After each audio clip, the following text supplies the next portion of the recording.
Hi, Terry. Welcome to the show. Hey, Sean, thanks for having me on. I'm really looking forward to talking with you today.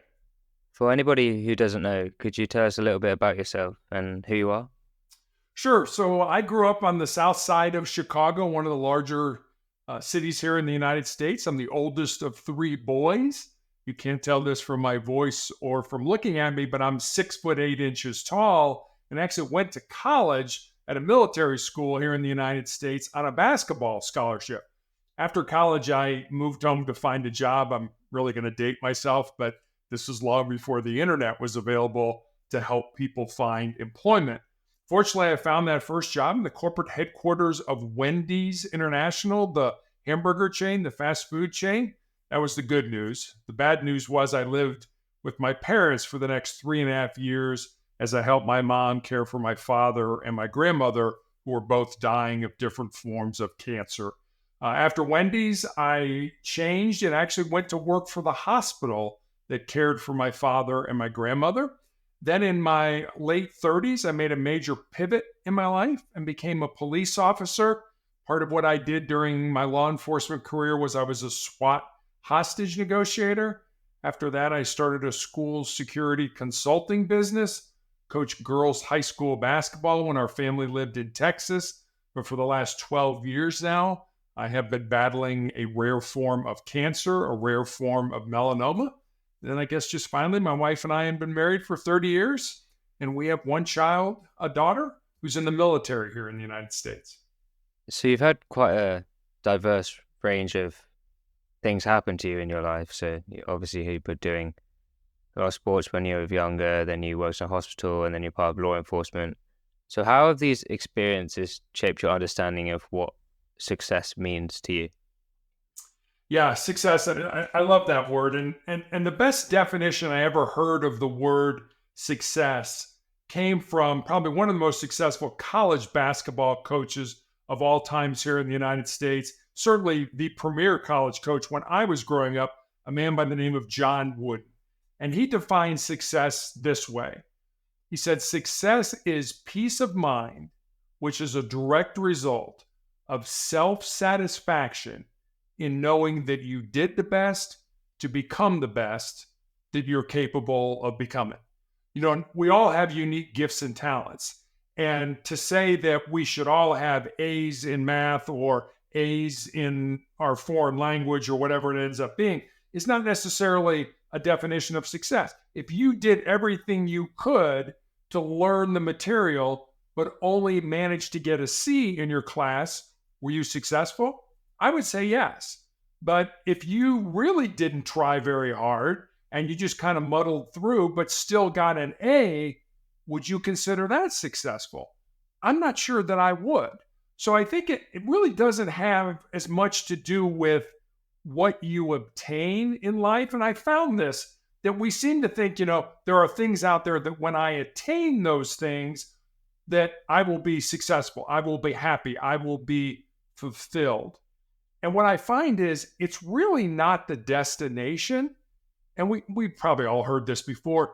It's the journey. It's what I learned along the path to getting to what I wanted that really makes you successful in life. It's not obtaining something, it's what you learn along the way to getting what you want. So how could someone cultivate that mindset of resilience and positivity to have the attitude to achieving success in a sustainable way that makes them feel like they're contributing in the right way? Yeah, I think it's fairly easy, but we make it much more difficult than it needs to be. What I recommend to people, if you want to be resilient, if you want to be able to handle adversity when it happens, and it happens to all of us, is to do something, at least one thing. And I do this myself, so I'm not recommending something that I don't do myself.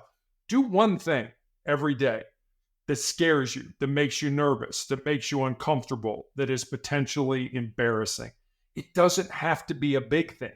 But if you do those small things every day, when the big disasters in life hit us, and like I say, they hit all of us. We lose somebody who's close to us.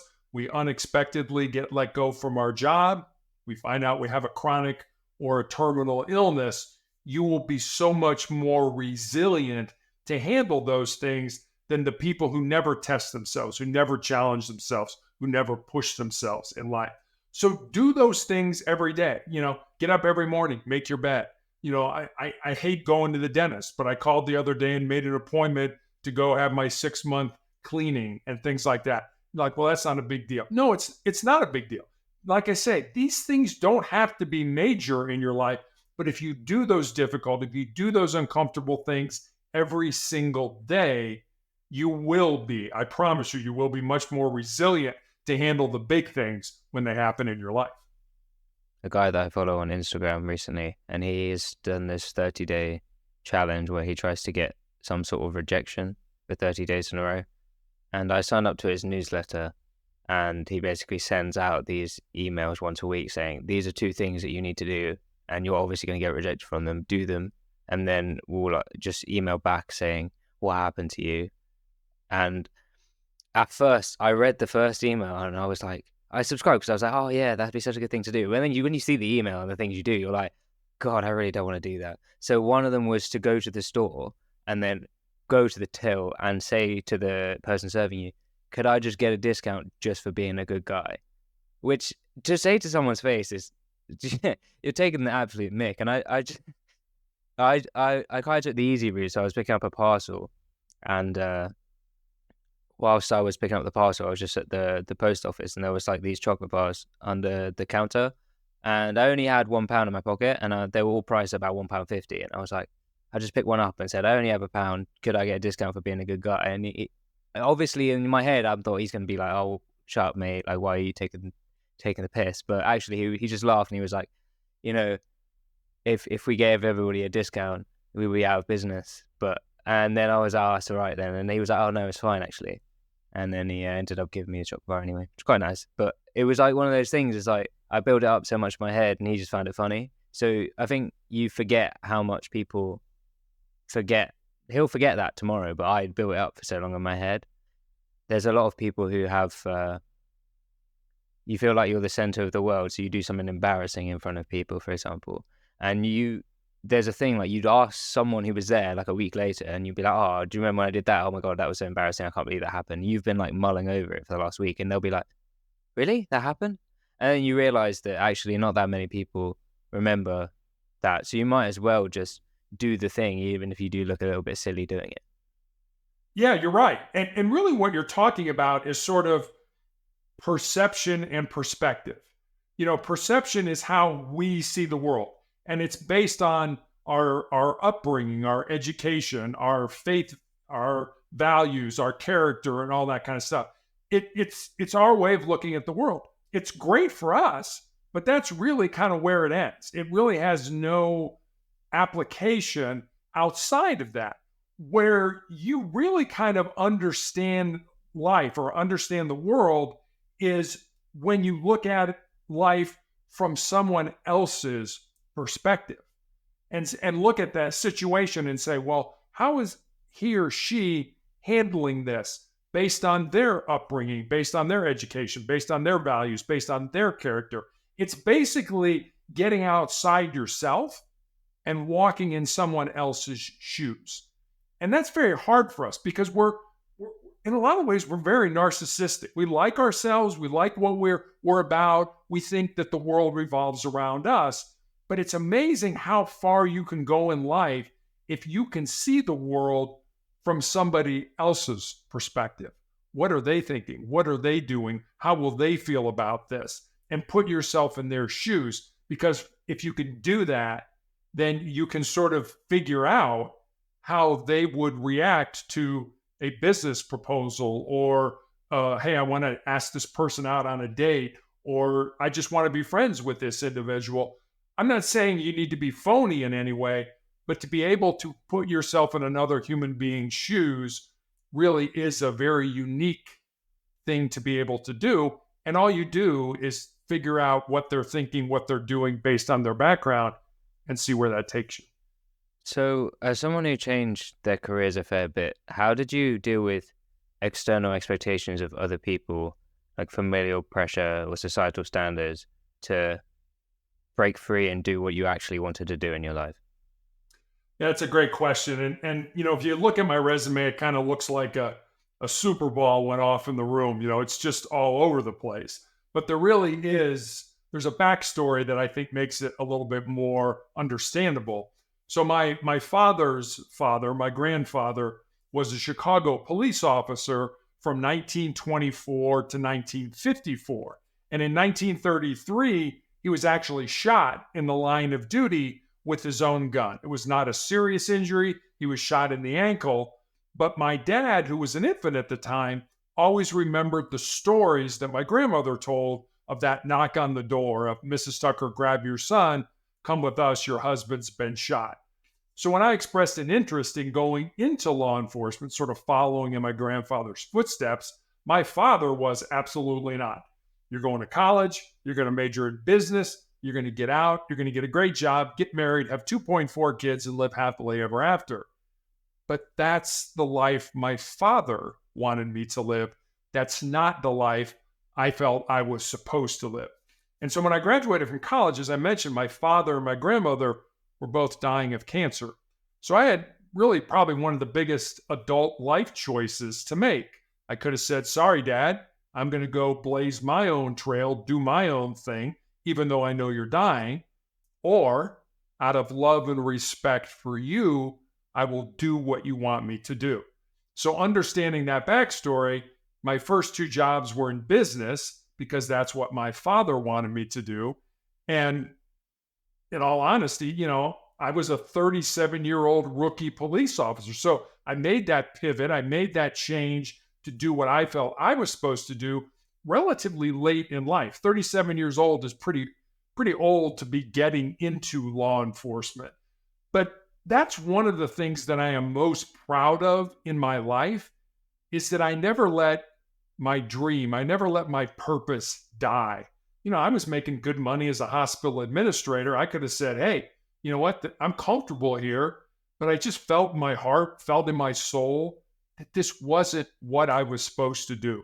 I was supposed to sort of follow in my grandfather's footsteps. I kind of joke, I did what every good son did. I waited till my father passed away, and then I followed my own dreams. And so I would encourage people to do that. I know it's hard. I know a lot of us get that familial pressure of, hey, you should go into the family business, or you should do this, or you should do that.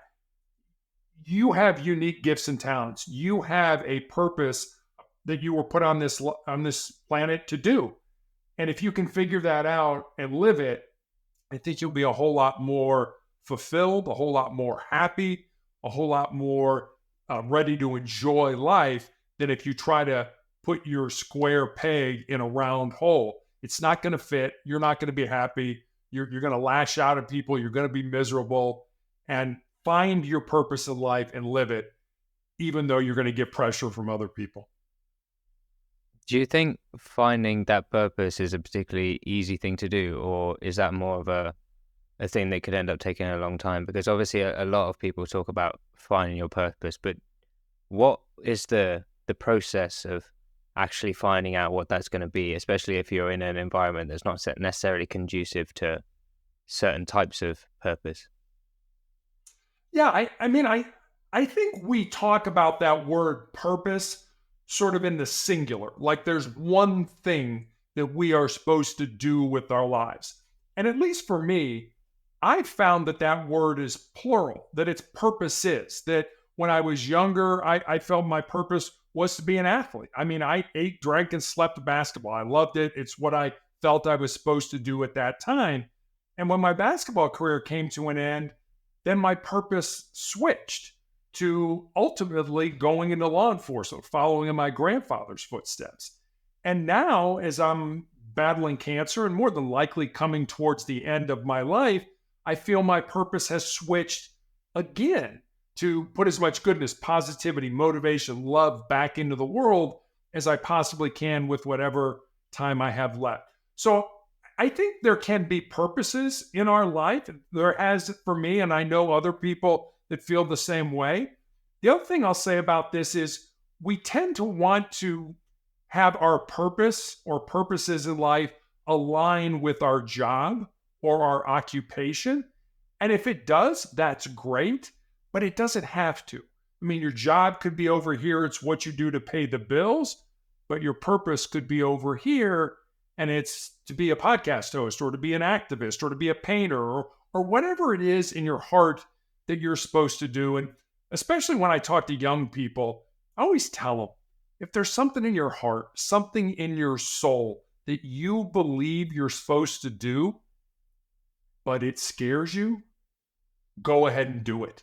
Because at the end of your life, the things that you're going to regret are not going to be the things you did.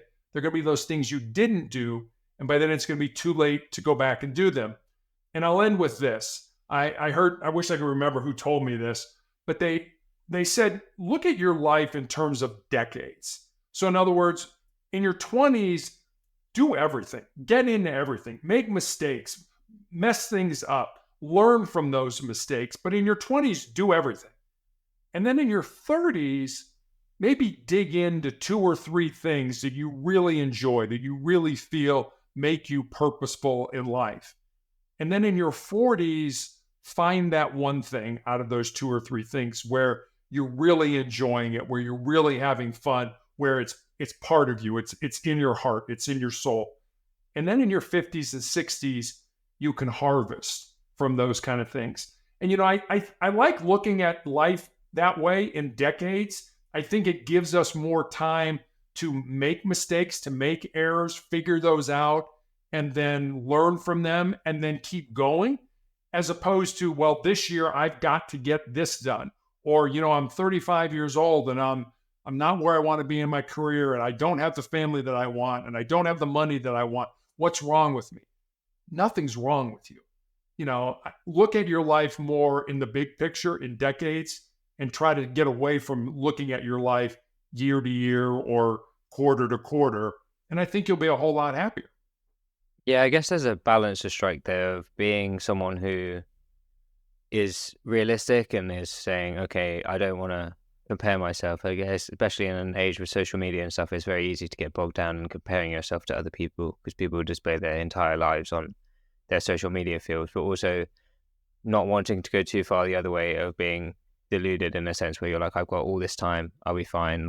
So how do you find the balance of having not too much pressure on yourself to become exactly where you want to be, but also having the impetus to make it where you want to at the right time? Yeah, that's a really good question. And I think it's changing your perspective on what life really is about or what is important in life. And Ashan, I feel there's so many people out there that feel that they are born empty. And that when they get out of school and they get into life, whatever that looks like for them, that they feel that their job is to fill their empty self up. That I've got to get the greatest education and I've got to find the best job and I've got to make the most money and drive the nicest car and live in the best house and have all the gadgets and gizmos. And what I found is it's just the opposite. We're not born empty. We're born full. We're born with everything we need to be successful, however you determine what that word means for you, already inside of us. We just need to find those things that we need, pull them out, and use them for our benefit. And so if you look at life as, I've got to fill myself up, you will never be full enough. There'll always be one more thing that you need, or another job that you want to go after, or a better house that you want to live in. So there's always that one more thing. So if you look at life not from what can I get, but what can I give? Your life should be about pouring yourself out, emptying yourself out with your unique gifts and talents, certainly for the betterment of yourself, but also for the betterment of your family, of your friends, of your community, of your country. And if you look at life that way, if you look at life as more of a service project, what can I do that can benefit others? Certainly benefit myself as well, but benefit others, can serve other people, then all of a sudden life becomes more about giving instead of getting. And it's amazing how your perspective on life changes when it's not about, well, I've got to have all this stuff. And if I have this stuff, I'll be happy and I'll be fulfilled. You won't. You won't be fulfilled. And you certainly can't take that stuff with you beyond this life. So what if you spent more of your time giving of yourself. I love the quote from Mother Teresa, who said, God never asked us to be successful. He asked us to be faithful. Yeah, I think it's the difference between having internal and external fulfillment, I guess. So it's the pursuing your internal motivations compared to striving for things that are expected of us, and then the social status and approval and validation that comes with those things. So how do you overcome the need and desire to have that social status and approval and validation from other people, and be just happy with being fulfilled in just yourself and not needing that validation from other people? Well, you mentioned a minute ago about social media and how, people put their lives on social media. And as you know, they also judge on social media. Well, I didn't like the way your hair looked today, or I didn't like what you were wearing today, or I didn't, whatever it is. And I always try to encourage people, why do you care what other people think when those people have never even attempted the things that you failed at? I don't quite understand why we care so much. I mean, I do to a point. We want to be part of the group. We want to be, included and things like that. We don't want to be ostracized. I get the psychology behind it. But why do you care about people who don't care about you? And I think it's incredibly important. We've all heard about, you end up being the sum of the 5 people you hang around with the most. And that is absolutely true. If you hang around with people that are smart, that have good character, that are intelligent, that are wealthy, you'll be smart. You'll have good character. You'll be intelligent, and you'll be wealthy. Versus if you hang around people that life is all about drama and it's negative and it's all about them, then there's a very good chance that your life will end up being like that as well. So be very careful who you hang around with. Be very careful who you sort of, hook your anchor to and want to be around. The smart people, the good people, the caring people, the people who have character and values tend to not necessarily be the most popular people. And those popular people, when you sort of move the curtain away, kind of like in the Wizard of Oz movie, it's the man behind the curtain. There's nothing there. They're all superficial. They don't know what their values are. They don't know what kind of character they are and things like that.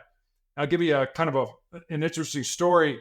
I started out in marketing at Wendy's, and before I went to the hospital administration job, I was interviewing with other companies. I was interviewing with a packaged goods company, and I spent an hour and a half, 90 minutes with the senior vice president of marketing. And we spent that entire time talking about my childhood, basically what it was like growing up and what high school was like and what college was like. Not one question about marketing or business or my philosophy or how I would interact with the team. And when the interview was over, I asked them, I said, this has been an interesting interview. Could you help me understand why you never asked me one question about business or marketing? And he said, I got plenty of people around me that will tell me whether you're a good fit for this team. Incidentally, I did not get the job. But he said, I want to hire people of good character. And I believe character is developed in the first 20 years of your life. And that's why all my questions were around, what was it like in your family? What was your high school experience like? What was basketball like? What was college like? And the last thing he said to me, and I thought this was interesting, was he said, I believe character is caught, not taught. In other words, you're not going to read a book and say, okay, I'm a person of good character. No, you're going to have experiences in life, and you're going to be like, boy, I really liked the way she handled that situation, or boy, I really don't think he handled that very well. And that's how you develop your character. But I think so many people today, if you ask them, how was your character developed? What is your character? What do you do? They would kind of look at you like, what are you talking about? I'm not real sure how to answer that question, because it's not something we emphasize very much in society today. Yeah, there's more of a cookie cutter formula of what you're meant to become, and you end up being like parceled up and basically put into the same shape. But I know you said that you can't exactly get your character from a book, but I was going to say that something that did teach me to care a lot less about people's opinions was a book that I did read by Mark Manson called The Subtle Art of Not Giving a Fuck. Yeah. Yeah. It's a great book. Honestly, it changed my perspective massively on how much I used to, especially in my teenage years, care a lot about what other people thought of me. And it really used to get me down and made me feel very self-conscious. And there's a quote from the book where he says, not giving a fuck doesn't mean you're indifferent. It means you're comfortable with being different. And I think that's my favorite way of framing it, that I couldn't put the words to it, but he has, where you're not necessarily being like, oh, I just don't care about anything ever. You're just confident and comfortable in your own skin, where you're like, okay, I'm not exactly the same as anybody else, but there's no problem with that. And I'm happy with that. And I'm content with that. It's being content in yourself rather than being blasé and being like, oh, I don't care what anybody says. It's being more comfortable in who you are. It is. And my guess would be that you found that by engaging in experiences, by having things in your life and making mistakes. So somehow we've gotten to the point where we think that people that are successful have never failed, have never made mistakes. And I've always felt that the road to success is paved with failure. I love the quote from Nelson Mandela, the former president of South Africa, who said, I never lose. I either win or I learn. And I think, that when I talked about looking at your life in decades, especially in your 20s, that's a prime time to do things, to make mistakes, to say, you know what, I tried that, didn't really like it. Or I tried this and I really enjoyed it.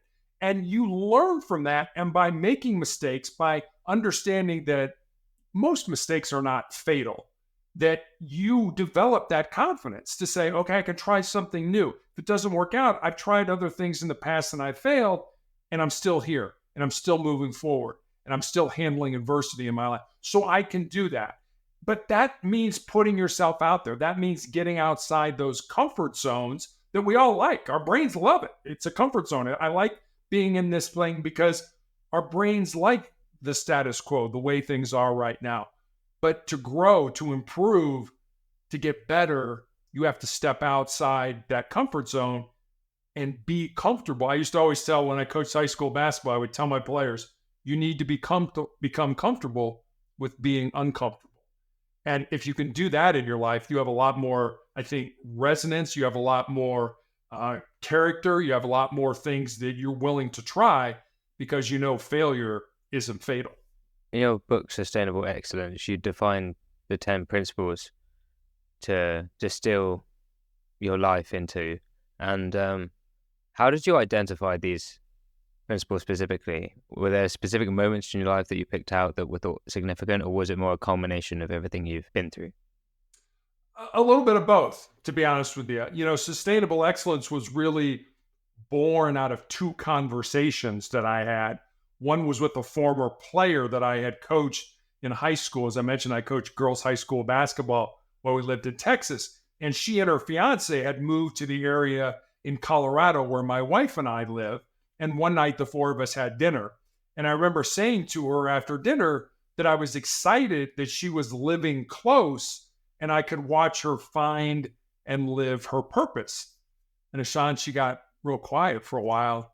And then she looked at me and she said, well, Coach, what do you think my purpose is? And I said, I have absolutely no idea what your purpose is, but there is a purpose, and that's what your life should be about. Finding that purpose, using your unique gifts and talents, and living that reason, that purpose. So that was one conversation. And then I had a young man in college who reached out to me on social media, and he said, what do you think are the most important things that I should learn, not to just be successful in my job or in business, but to be successful in life? And I didn't want to give him the, get up early, work hard, help others. I wanted to see if I could go deeper with it. So I spent some time thinking about my life and the things that I'd learned in my life. And I kind of had these 10 thoughts, these 10 ideas, these 10 principles. And so I sent them to him. And then I sort of stepped back and I was like, well, I got a life story that fits underneath that principle, or I know somebody whose life emulates this principle. So I had my leg amputated in 2020. And during the 4 to 5 months that I was healing during that time, I sat down at the computer every day and I built stories, and they're real stories about real people underneath each of the principles. And that's how the book came to be. But the principles themselves were really sort of things as I look back on my life, or things that I'd read about, or people that I've known, that I thought these 10 things to me are sort of a foundational point where I think you can start to try to build a quality life off of. I'm not sure if this question makes sense. It might almost be a contradiction, but can you fulfill your purpose or what you think is your purpose in life and still not be truly happy? Or then if you've done that, do you think you've missed the point and not actually fulfilled your true purpose at all? I know that's quite a loaded question, but I'll be honest with you, and I can only speak for myself. I think that when I was working at Wendy's, when I was in hospital administration, I wasn't happy. I wasn't happy. My purpose, that wasn't my purpose. And I knew it wasn't my purpose. And there was just this something inside of me that was sort of clawing at me. It was like, yeah, no, this isn't it. This isn't it. This isn't it. And the way I describe it is, if you get up in the morning and you're like, ugh, I got to go to work. I've got to go do this thing. That's probably not your purpose. I find that my purpose energizes me. And I find that even today, I am still being treated for tumors that I have in my lungs. The treatment beats me up. It makes me exhausted. It makes me feel terrible. But when I can get on a podcast and interact with people like you, when I can write an article, when I can work on a book, that energizes me. That gives me, wow, this is fun. I can't wait to do that. And when I get up in the morning, that's exactly how I feel. What am I going to do today? And I think a lot of it is how we look at the world. When you're looking at the world as I have to do something, probably not your purpose. When you look at the world as I get to do something, that's probably going to be more like your purpose. So I'm not sure you can be doing your purpose and not enjoying it. Now, don't get me wrong. I don't think, there's no perfect anything. There are no perfect people. There's no perfect job. I love being a police officer. I hated standing on a traffic post in full uniform with all my gear on for 12 hours in the middle of the summer. So I didn't like that part of it. But overall, I loved being a cop. And when I was being a cop, I was happy. I couldn't wait to get out of bed and go do it. I believe that's true if you found your purpose in life. It will energize you. It will make you happy. It will make you fulfilled. What do you think are some common barriers that prevent people aligning their life to their actual calling, and how should people overcome these kind of obstacles? I think one of the biggest things in life that prevents us from doing anything is fear. And one of the chapters that I wrote in my book is most people, this is the title of the chapter, most people think with their fears and their insecurities instead of using their minds. And I know I've done that in my life. I know I've wanted to start a project or a business or something like that, and I kind of put the brakes on. It was like, oh, wait a minute.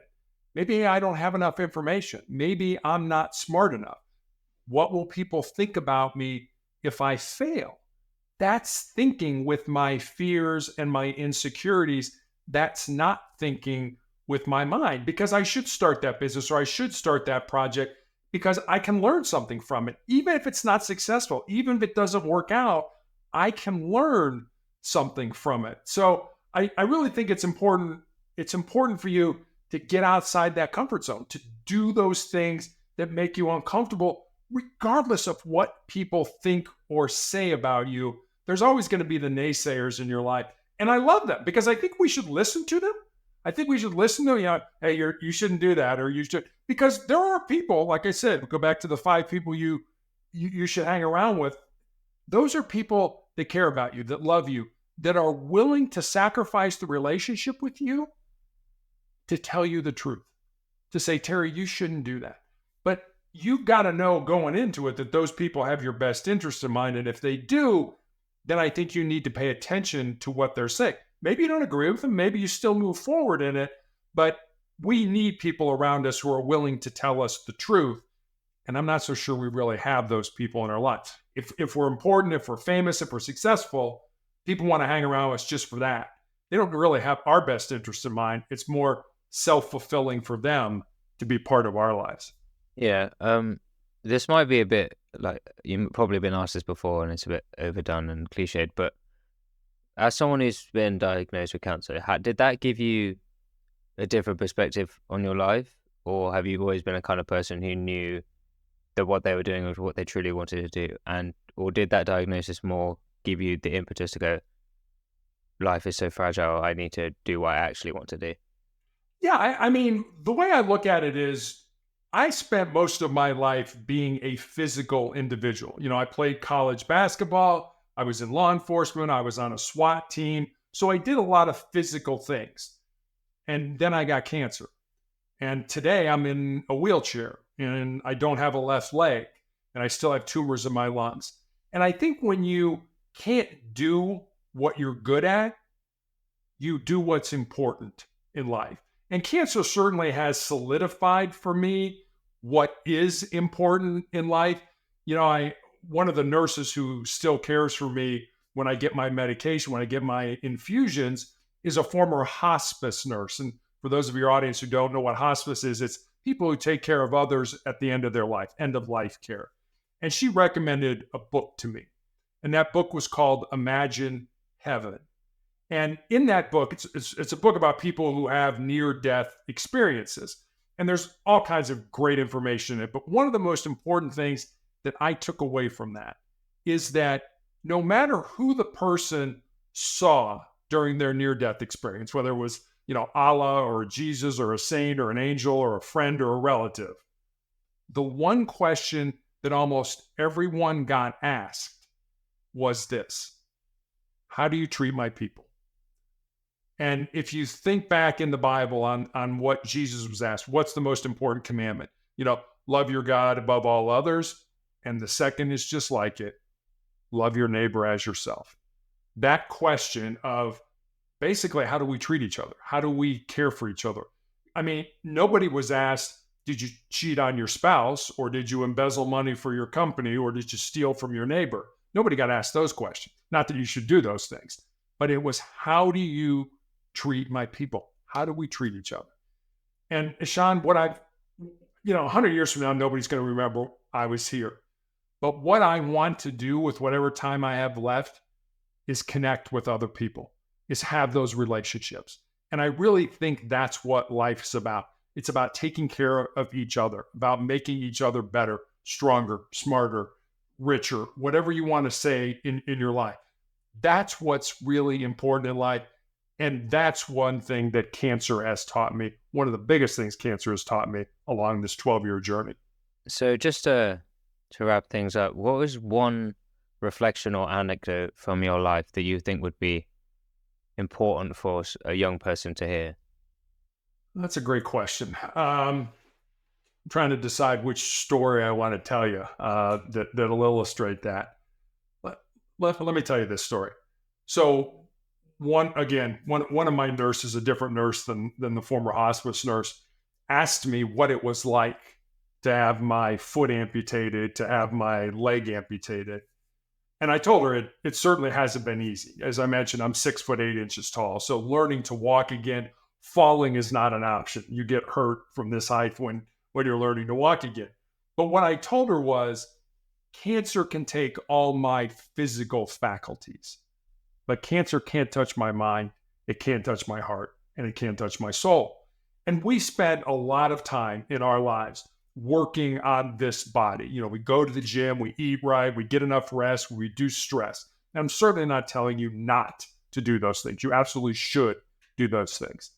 But what I am suggesting, especially when you're young, especially starting out developing good habits, is spend some time every day working on who you really are: your heart, your mind, and your soul. We know at some point this body is going to die, it's going to decay, and it's going to go away. But our heart, our mind, and our soul, those things I believe are eternal. Those things I believe live on. And I just don't think we spend nearly as much time working on those things as we possibly should. If people want to find you, where should they look? So I have a website / blog called Motivational Check. Every day I put up a thought for the day, and with that thought usually comes a question And maybe you could implement that thought into your life. I have recommendations for books to read, videos to watch. You can leave me a message. That's all at motivationalcheck.com. Terry, you've been an incredible guest. Thank you very much for coming on the show. Sean, thanks for having me on. I really enjoyed talking with you.